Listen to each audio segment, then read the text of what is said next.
Like the fear of failure started when we planned an idea in our brain, right? Any idea come before it, the fear of failure comes.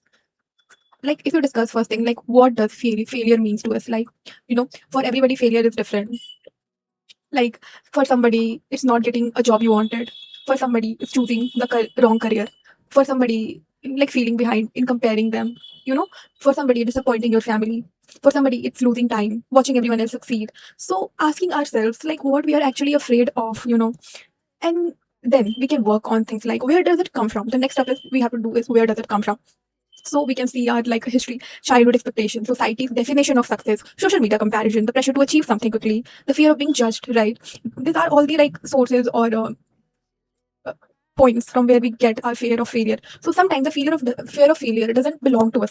Sometimes it belongs to the expectation placed upon us, and it's not valid for your mental health, obviously, because it's somebody else's expectation. This is you got your own life. Just we have to do something or try, and there is failure. Failure means we are trying, and no failure we are not trying. So please see where does your failure come from. Is it something really you should care about, or it's just somebody's expectation or fear of being judged? Then we have to see is like how does fear affect our lives.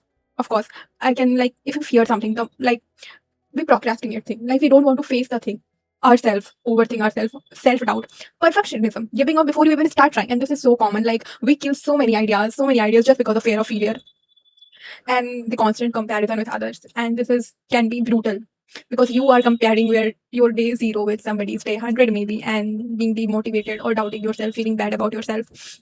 So please don't do that. See yourself how this fear is affecting your own lives. Okay, so fear of failure is not going to move. We have to see ourselves. If we want to try the idea that you have, it can't be, accepted. It is there. Somebody is doing the $1 billion business. There is a failure chances. It cannot be truly accepted from your life. And you should not even able to do something because there is uncertainty in everything, everything we do. We don't know about what can happen the next minute or next day. So thing is, the best thing I would suggest is go with your gut feeling, see yourself, like see your potential, believe it, give it a shot, the ideas you have. And because what if is better left out. What I mean is in future you'll say, what if I have started something? What if I haven't doubted myself? Is very regretful than saying, okay, I have tried, and it's so relieving. Like you just got to give it a shot because the life, only one life you've got. You have give it all, like trying, failing. There is no timeline. Like this is such a such a like we define like everybody should be succeeded within this timeline. We feel pressured that before taking risk, like we should be have succeeded at this time or something. But no, it doesn't work that way.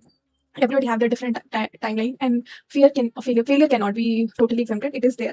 Without failing, we are not getting to we're not getting to have the perfect thing that we want. So we have to try many things, discard many things, and start living the life rather than just thinking something and have feared that and procrastinating. This is the worst that we can do to our valuable lives that we have received. So please don't put yourself into a mental pressure. It is not that. Just whenever you fear something, that give advice to yourself with the third person perspective. That what I suggest, because we give advices to people like a consultant, and we give the best advices. But when it comes to ourselves, we couldn't. So just give yourself advice and go with your gut feeling. And life is beautiful, and you are doing just great. So just be kind to yourself and live the life. That's what all I want to say. There is no defined timeline that you have to succeed within. That no, everyone have their different timelines. So all the best for your life, and please start living and do the things you want to try. Take that risk. Thank you.